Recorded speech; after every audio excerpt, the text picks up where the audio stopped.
In this video, we're going to be talking all about those lovable misfits, the Guardians of the Galaxy.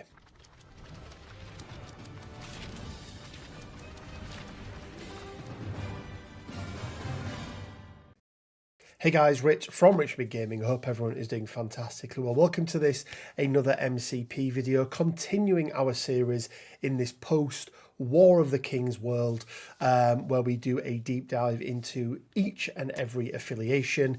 And today we are on, as I said, those lovable misfits, the Guardians of the Galaxy. An affiliation that I think most people who have watched the channel for quite some time would probably say has been my most played affiliation since starting MCP. I remember playing them in the very early days when they were not very good, and in their heyday when Cosmic Ghost Rider was affiliated and was extremely good. He's still affiliated, it's just not quite as good anymore. But we're going to take a look at Star-Lord himself, the only leader at the moment of the Guardians of the Galaxy. Take a quick look at each of the characters that they bring along with them. Talk about some of the tactics cards, some of the different play styles that you can sort of embrace with Guardians. And then rounding it all up, I will show you a roster that I have put together, maybe slightly different to other Guardians rosters that you see. But let's jump in and let's just start by talking a little bit about the Guardians of the Galaxy, because you know, they're a strange bunch, to say the least, and they found themselves a really niche, or I think niche position within Marvel Crisis Protocol, where they are not the best at any one given scenario. But what they're able to do with the flexibility that they have in the threat levels that they bring, and we'll talk about that in a little moment, through to the fact that Star-Lord is only a 3-threat leader, they're able to get themselves into a winning position in a lot of games because of the flexibility that their affiliation brings. They're not too scared about any one particular setup. You know, you get some affiliations and you go, oh, I've got a D map, that's just horrendous, or oh, I've got this extract, or I'm playing this scenario. Guardians are extremely flexible, one of the most flexible affiliations in the game, I would say, using for the most part just characters that they have in their affiliation list. Now, I have got a splash character, spoiler alert, and for anyone who knows, you probably know. But yeah, let's jump in and let's take a look at the main man himself, or at least the leader of these guys, and it is Star-Lord, aka Peter Quill. Now, as I always say in these videos, we're not going to do a deep dive into every single character. We're just going to pick out some sort of key parts here. So the first thing, and I've already mentioned it, is that Star-Lord is a 3-threat leader, and that is not to be underestimated, because what it gives you the ability to do is bring in splash characters, if you want splash characters, very, very easily. You know, you start looking at you know, the Magnetos and the She-Hulks and some of the other, you know, higher threat leaders, it becomes that a little bit more difficult. But Star-Lord is a 3-threat leader, meaning that you've got plenty of threat left to be able to bring in a splash if you want. He's on a small base, medium move. Look, in terms of his output, he's pretty good, right? Element gun and full auto, 2 range 4 attacks. He's a decent backline holder, but because of that hit and run, can also get around as well. Plucky attitude, when it comes into play, it comes into play. Basically, if he's attacking and he's rolled no hits, he can re-roll all his dice. If he's defending and he's rolled no blocks, he can re-roll all of his dice. So it's, you know, it's not a great mechanic. You know, it's not something amazing that's going to, you know, like a normal built-in re-roll. But if you do whiff, it means that you do have the option to take that reroll if you want. Let's take a look then at winging it. This is the only leadership at the moment, as I say, for the Guardians of the Galaxy. And it's during the power phase, choose up to 3 allied characters. Now, allied doesn't just mean characters that are affiliated, it's just your own characters, right? Each chosen character gains 1 wing in it token. So what do these wing in it tokens do? Well, while that character is attacking, defending, or dodging, it may spend the token during the modified dice step to reroll up to 2 of its dice. So that is attacking, defending, or dodging. So you're able to use these in almost all situations where you are rolling dice, right? The only exception is from Crisis, when you're, paid to flip or something like that, or if you've got a tactics card where you're rolling dice. But, 2 rerolls is quite nice, especially when you see some of the characters. Obviously, once they've spent it, it's gone. They don't get to use it again.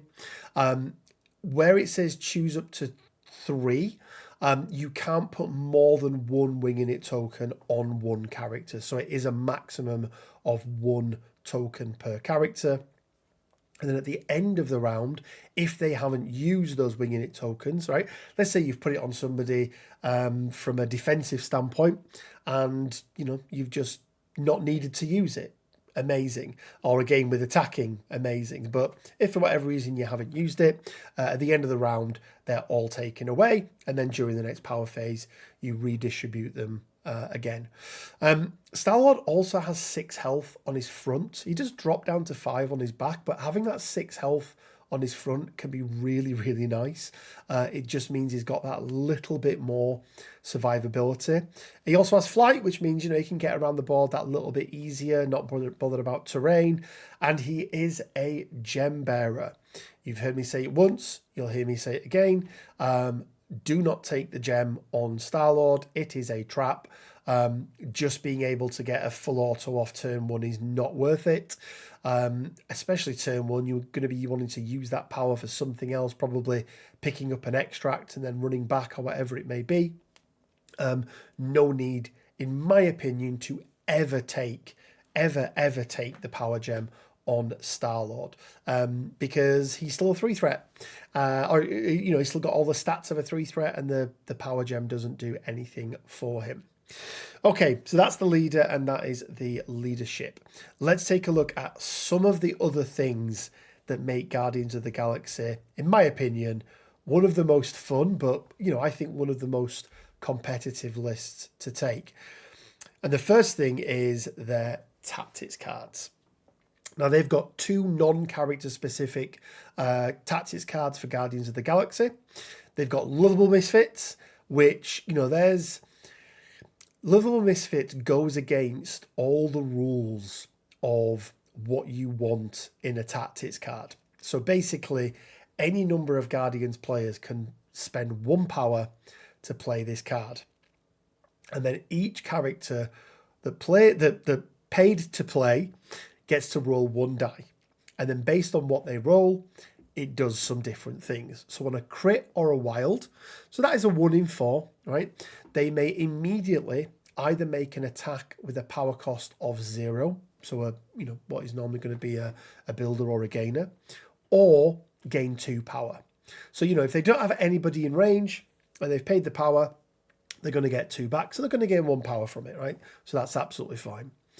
If they roll a hit, enemy characters within 3 of this character, so all enemy characters within 3 that are contesting or holding an objective token, suffer 1 damage. Now, to be contesting, you just need to be within range 1 of an objective token. So they're going to suffer 1 damage.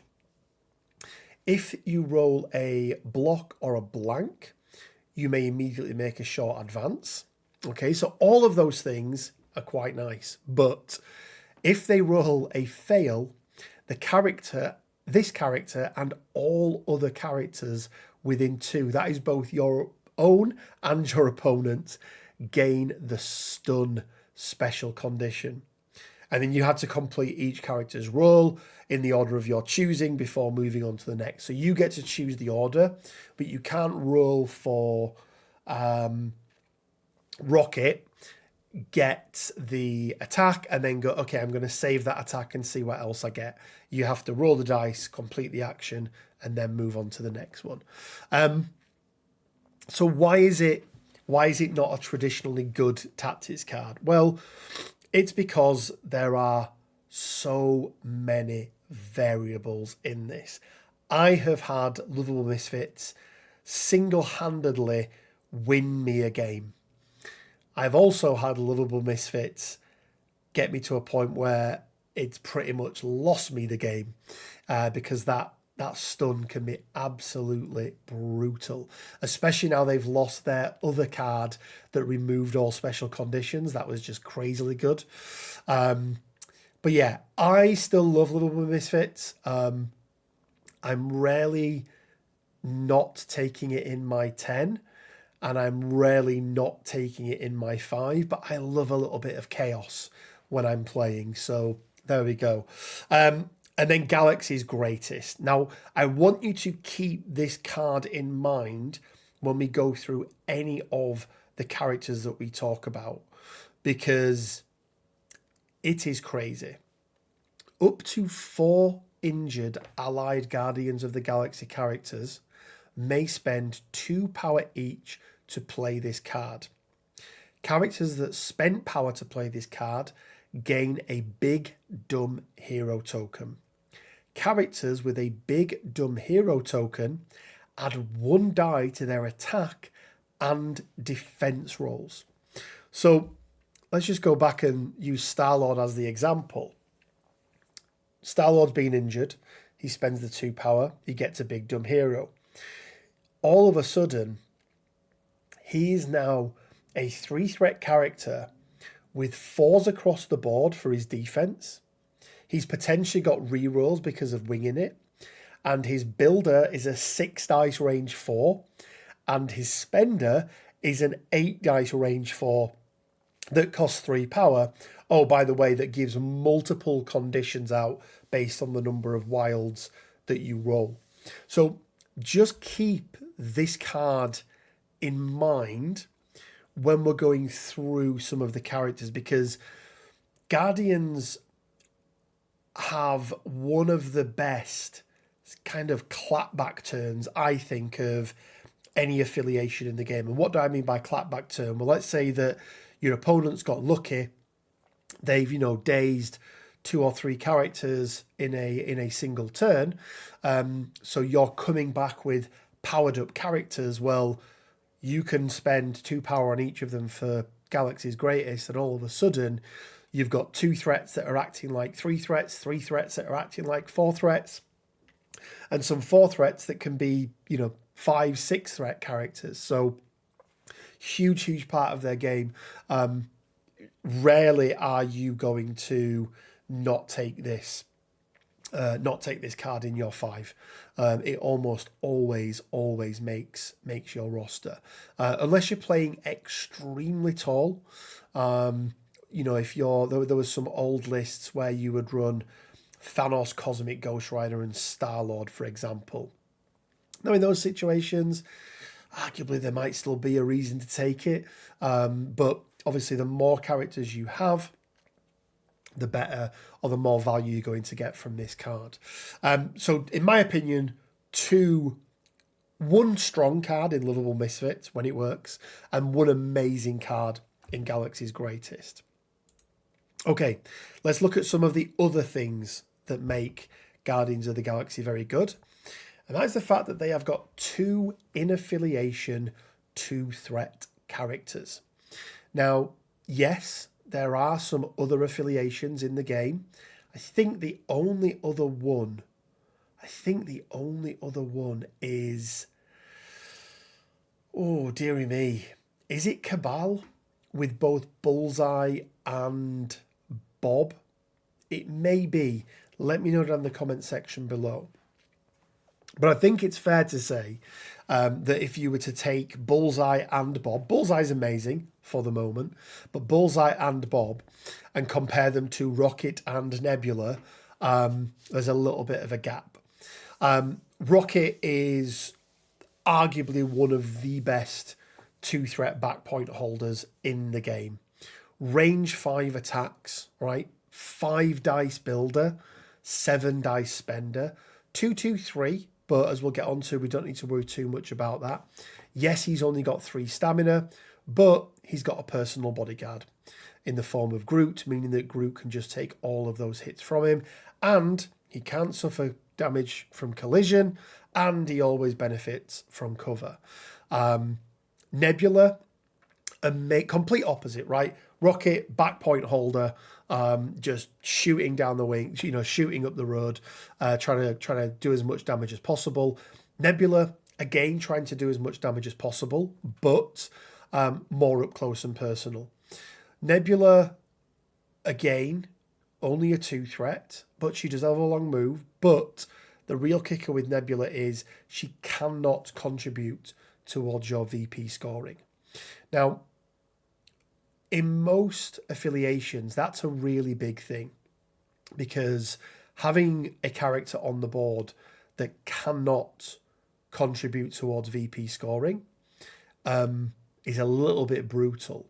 But in Guardians, where you can go extremely wide if you want, having a character that can get up a board and do the amount of damage that Nebula can do.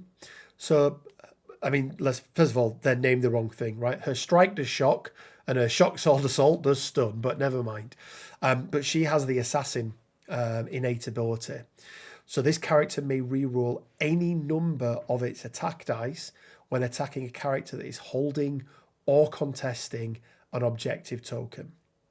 Huge damage output for a 2-cost character or a 2-threat character. They also bring some tactics cards with them as well. Rocket brings Deadly Duo. Yes, he needs his buddy here to be able to do this in the form of Groot. Each of them, in the form of Groot. Each of them spend 2 power, and then Rocket may immediately perform up to 3 plasma rifle attacks. Each attack must target a different enemy character. So for 4 power, you're getting to roll at minimum 15 dice, okay? 15 dice. Let's say that we are on hammers. All of a sudden, that goes up to 18 dice, okay? Let's say the Rocket has been dazed and he's got a big dumb hero token. That becomes up to 21 dice. 3 7-dice attacks into 3 different characters, all of which generate power, and all of which, by the way, do not cost an action.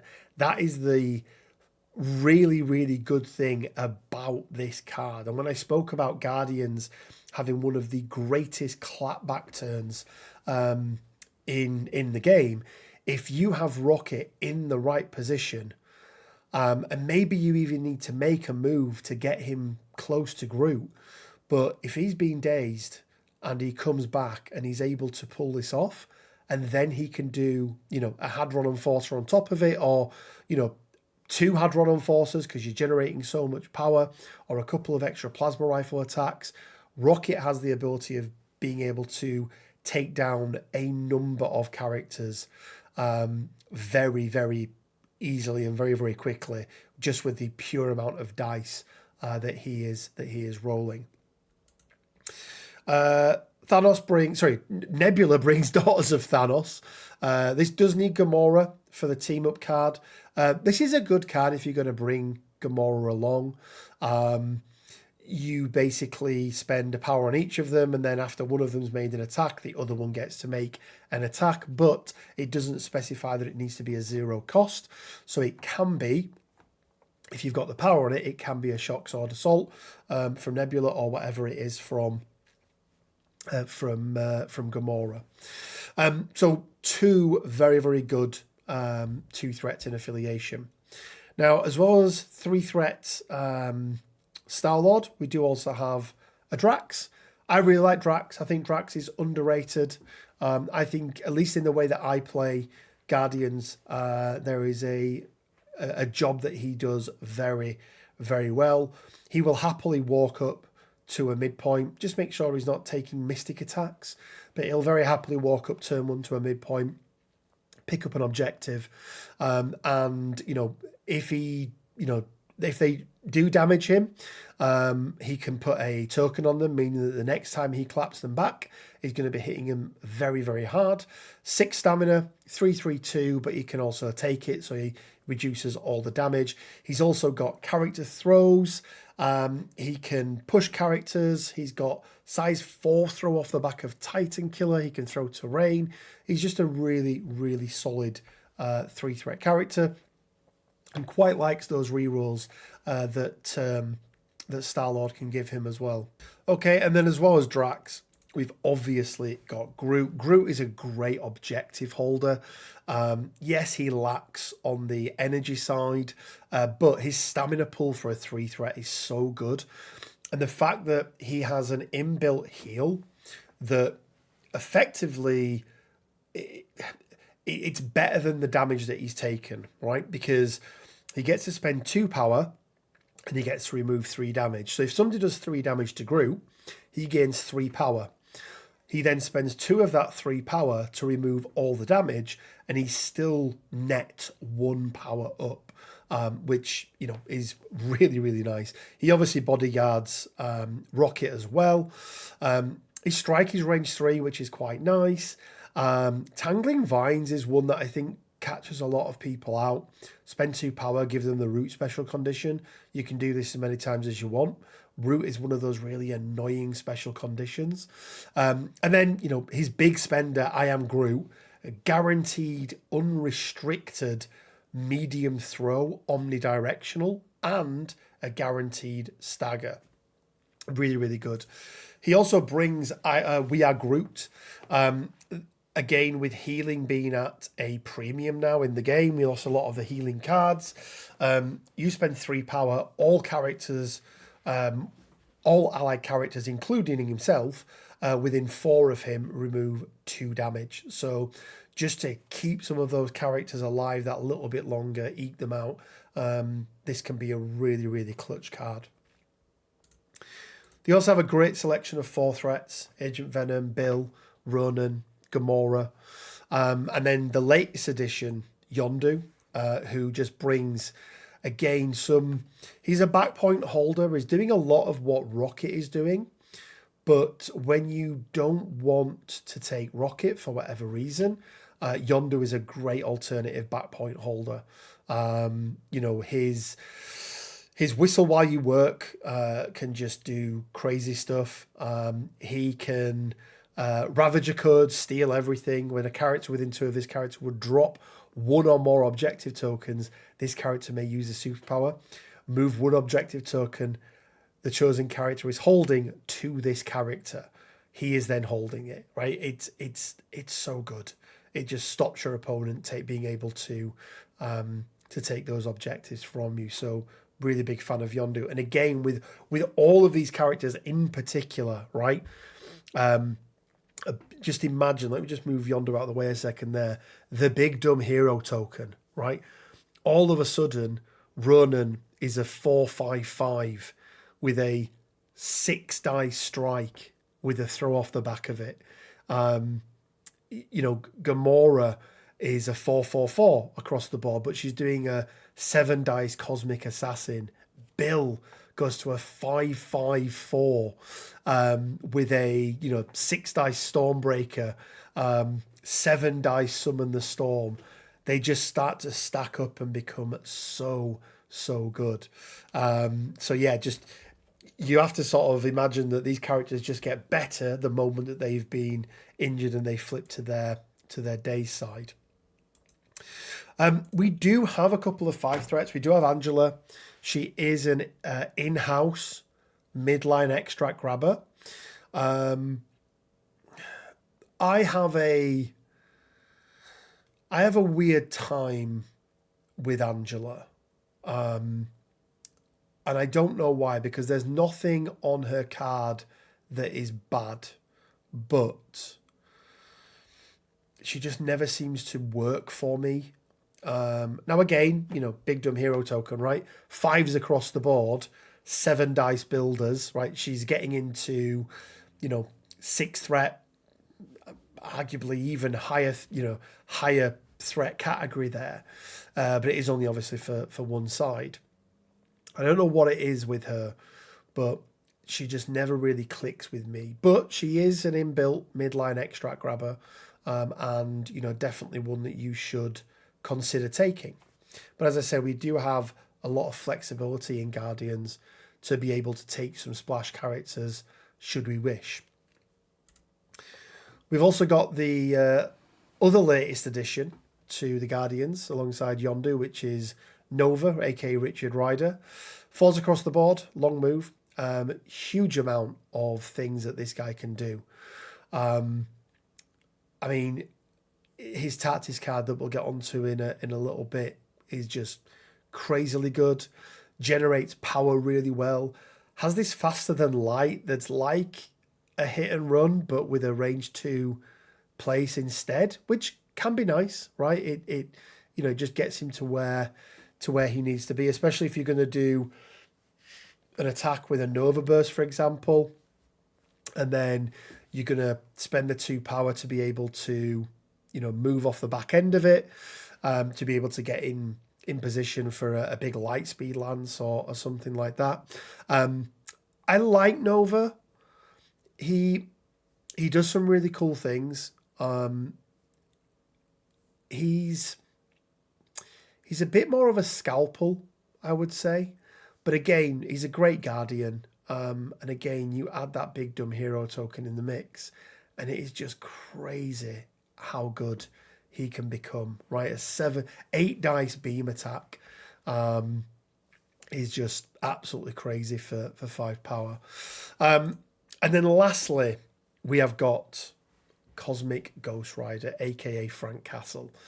How good is Ghost Rider, and should you be running him? Ghost Rider is still absolutely fine. He isn't the game-winning piece that he was before.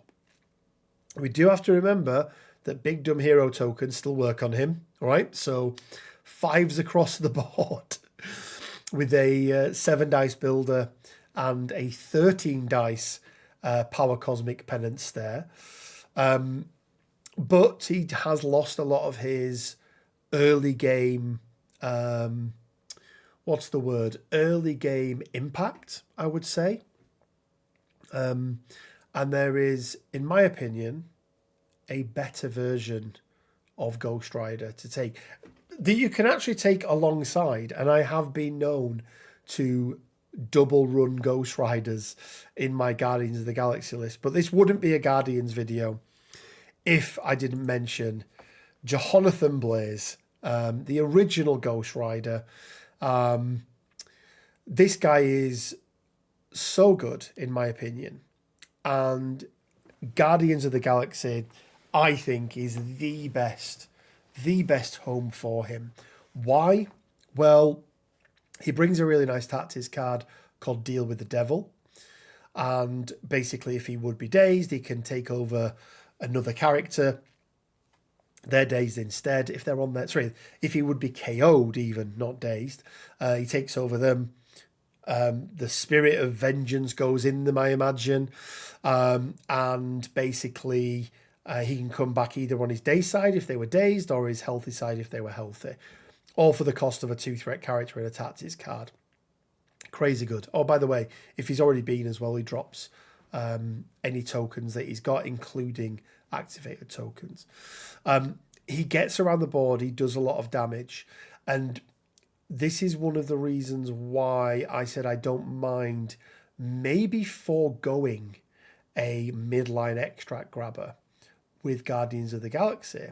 And that's because Spirit of Vengeance, after an attack targeting another allied character resolved, if it dealt damage, this character gains 1 power.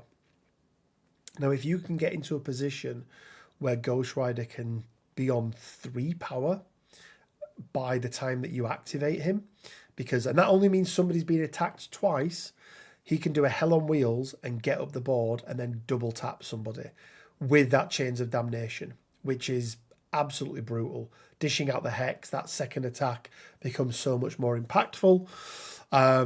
Flames of Hell, dealing Incinerate, Penance Stare, is just going to absolutely destroy most things on the board. 10 dice, it's maximum. And rather than gaining power for damage taken, they're going to lose power. He's not going to be able to benefit from the Big Dumb Hero token, of course, because he's not a Guardians of the Galaxy affiliated character. But you can give him a Winging It token, and he does not mind using a Winging It token at all. The other thing is Wicked Judgment. Spend 2 power. After an attack made by a character within 3 of this character is resolved, if that attack targeted another allied character, this character may use this superpower. The attacking character suffers 1 damage for each crit in its attack roll. So what we're basically doing by taking Ghost Rider in Guardians is we're creating this scenario where they don't want to deal with Ghost Rider, right? Because they have to kill him twice. We have to kill him 4 times, right? They've got to daze him twice and KO him twice in a best case scenario for you as the Guardians player. So they don't want to waste resources on Ghost Rider. But if they don't, and Ghost Rider's nearby, and they roll crits, he can spend 2 power and just chip away at them. And the nice thing is, Wicked Judgment and Spirit of Vengeance have the same timing. So if you don't have enough power, right? If you've only got 1 power on him, well, you can get the power and then spend it and do the damage. If he has too much power, right? So he's on 10 power, you can spend the 2, do the damage, and then get the 1 back as well. So you get to pick and choose and maximize. I really like Ghost Rider in Guardians. It's been the way that I've played them for a long, long time. Had a lot of success with them. And you'll see in the roster that I've built, it's very much built around taking Ghost Rider in most situations. As we did on a couple of other videos, we do have some upcoming new characters. So Adam Warlock, Moondragon, and Quasar. Now, 2 of these I think will 100% be affiliated with the Guardians of the Galaxy, and that is Adam Warlock and Moondragon. And I am hoping that that is a new leader for the Guardians of the Galaxy. Now, Quasar could be affiliated.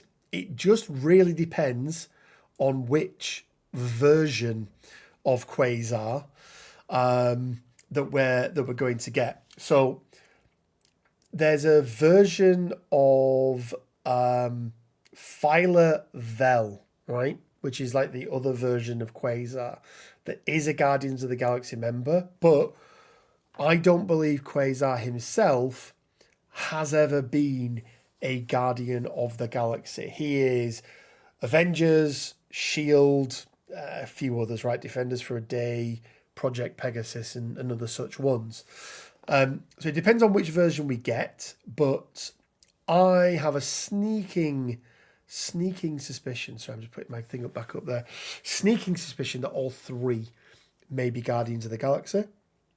And I think that would put Guardians who are already in a very, very strong position in an even stronger position. Being able to bring in a second leader, giving you a little bit more flexibility. I would imagine a higher cost leader, right? That would be what I would expect. I think I saw that there was like an Adam Warlock version of the Soul Gem that's just for him. I might be mixing up with things there, but I think that was something that I read, so that could be interesting. Sculpts look great. We're going to have to wait to the beginning of 2026 to get these, so it's still a long, long way away. So hopefully this video has got legs for at least until the beginning of next year. But yeah, just worth pointing it out that we are getting some new characters. Cool. So with all that said and done, as always, I have built a roster. Now remember, okay, and I'm going to always preface this. This is a roster that I've built for my playstyle.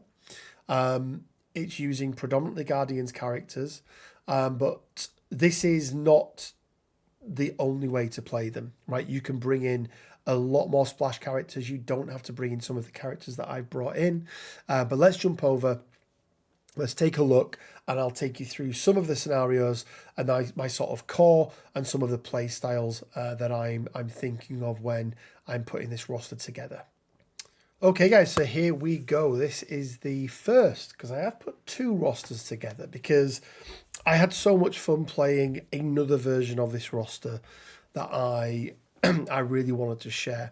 And I wanted to just point out a couple of things. First of all, you'll notice there is no safe midline extract grab in this list. And that's because I have both Drax, I've got Bill, and I've got Ronan. All three of which can take a punch very, very easily. And all three of which are going to play into my Ghost Rider game, where I want to goad my opponent into making those attacks so I can get power on Ghost Rider and I can get up the board. But we've got Star-Lord, we've got the two threats, so Rocket and Nebula. We've got Drax, we've got Groot as our three threats. We've got Bill, we've got Ronan, and we've got Yondu as our four threats. And then obviously we've got Nova and Ghost Rider to round it out. Now in terms of crisis cards, again, we don't worry too much about them. We've got, lots of flexibility with what we can go for here. But what I've gone with is Cosmic Invasion. This is a D-map. A lot of people don't like them. Guardians don't care.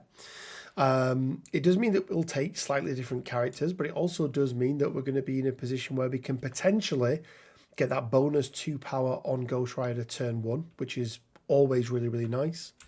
Deadline to Destruction. Look, we're in attrition-heavy affiliation. We want to be able to do as much damage as possible. This is going to help with that. Emkran, this is nice and tight. And if we are, playing with Rocket and Groot and we've got Deadly Duo up, this is going to be really, really nice. Fear Grips, obviously. Struggle for the Cube. Groot is an amazing cube holder. Going back to that 2 power for 3, if he's holding 2 cubes, he's going to take 2 damage and gain 2 extra power from it. And he can spend 2 power just to get rid of it. So really, really nice there. And then rounding it out, we've got Unexpected Guests, just because with this one, we might not have to do a midline extract grab, which makes it that much easier as well. We've got Brace for Impact, Call for Backup, Deadly Duo, Deal with the Devil, Galaxy's Greatest, Lovable Misfit, Patch Up, Plundered Goods, Survival, and We Are Groot. Call for Backup's a really nice card. Nova can get this off turn 1, and he can push people off a secure objective. Or everyone within... choose a secure objective token within 2 of this character. Push each enemy character contesting away short. And then Stop in the Name of the Law. Each enemy character holding an extract objective token gains the slow special condition. Really nice against the Web Warriors setup where people are trying to run away with stuff. So I think this is a pretty solid list. And as I say, it's really centered around, the core of this being Star-Lord and Ghost Rider. If I'm being brutally honest, they are my first 2 picks. And then putting me on 8 threat. And where do I go from here? Well, it depends. Typical setup could be something like this, and then putting in a Drax for 16 threat. If it's 17 threat, I can go with a Bill or even a Ronan, which can be really, really nice. Ronan, by the way, again, a character that doesn't get much love, but, he's got 7 stamina on his front. He's got a size 4 throw away, which is absolutely brutal. He brings a huge amount of displacement with his universal weapon. And if you do take him down, he can slap you back before he gets dazed or KO'd, so giving you some extra attacks. And if you've got the power for it, if it deals damage, his Kree Justice, a stun and stagger, which can be absolutely brutal. Going up to 18 threat, we might, you know, mix things up a little bit. We might decide actually what we want to do is take 2 of the beefier hitters and then go in with a Nebula, for example. You know, we've got four VP scorers here, so Nebula can just do some stuff. Or we might decide, well, actually, you know, we've got 2 back points that we want to hold, so we're going to take out Ronan, go in with Yondu, for example. And as we go up, we can just add in, you know, the varying different threat levels. Or if we are in a position where we do want to go, want to go a little bit taller, you know, we can go with something like a Nova Ghost Rider Star-Lord and then throw in a Drax. Or even a Groot by himself, right? You know, Groot by himself, you don't have to just take Groot with Rocket. So lots and lots of flexibility. Right, let me show you my roster, which is the last one that I played when I played Guardians of the Galaxy, because I didn't have Yondu and I didn't have Nova at the time.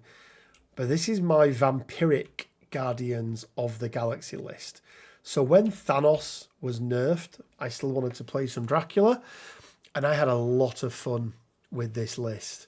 You know, we bring in the midline extract grab if we need it, that we can use with either Star-Lord or with Dracula.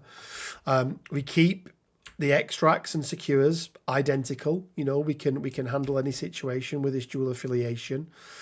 We obviously drop some of the character specific. We replace them with Thralls of Dracula. We also replace Sacrifice with Warpath. And then the other ones are Prince's Protection. And where's the other one? I think we took another one. 2, 3, 4, 5, 6, 7, 8, 9, 10. No, that was it. And then what else did we take? Oh, of course. Yeah, Sacrifice. I think I might have already mentioned that. But there's some Guardians characters who work really well with Dracula. You know, Drax is one that works exceptionally well. Gamora, right, gives the bleed just a standard, right, with her Godslayer. So she can give the bleed and then she can spend a power to then heal herself for 1, which is quite nice. And it's another character that Dracula has on the board who has a bleed. So this is the version that I took. I had a lot of fun with this and again did quite well with it. And I think if I was to play Guardians right now, I would probably stick with this dual affiliation. But if you want to play just pure Guardians, take a look at the one that I did before, because that is the more sort of, I don't even know if it's traditional anymore, but definitely the purer Guardians of the Galaxy list that you can go for. Guys, we're going to leave it there. I love talking about Guardians, so thank you for joining me on this video. I don't know who's up next. Let me have a quick look. Who is next on the list? Next is going to be Hellfire Club. That's going to be a little bit of a rough one, but we'll do some research. We'll have a look. We'll maybe even try and play a couple of games before I do that Hellfire Club list, because, yeah, it's a little rough. It is a little rough, to say the least. Guys, I want to give a huge shout out to all of our Patreons, all of our YouTube members, and everybody who has bought merch from our merch store. And I mentioned that because I checked my emails yesterday morning. I was like, oh, we've got an order for a t-shirt. Amazing. So thank you to anyone who supports us in any of those ways. If you do want to support the channel, you can find a link down in the description below for the merch store. You can press the join button to become a YouTube member, or a link down in the description below for Patreon. You can do that from as little as £1 a month. But as always, you don't need to do any of those things. Just simply liking, commenting, subscribing goes a huge, huge way to contributing towards the channel. None of our content is ever behind a paywall. There's no members only or anything like that. But if you can do it, it is appreciated. But just simply interacting with the content is greatly appreciated as well. Guys, check out the Discord. We missed May. May was busy. It's been really busy for me with work. We've been having a lot of housework done as well. So there was no event for May, but we'll be back in June. So if you want to check that out, head on over to the Discord, and it'll be going up in the next couple of weeks. It'll run for the whole of June, and it'll be probably 4 games, 1 game a week, where you can bring anything you want. I may even bring my Guardians of the Galaxy, who knows. Guys, check out the Odys Game sponsor of the channel, link down in the description below for £5 off your first order. And as always, guys, it leaves me with just enough time to say stay well, keep safe, and until next time, bye for now.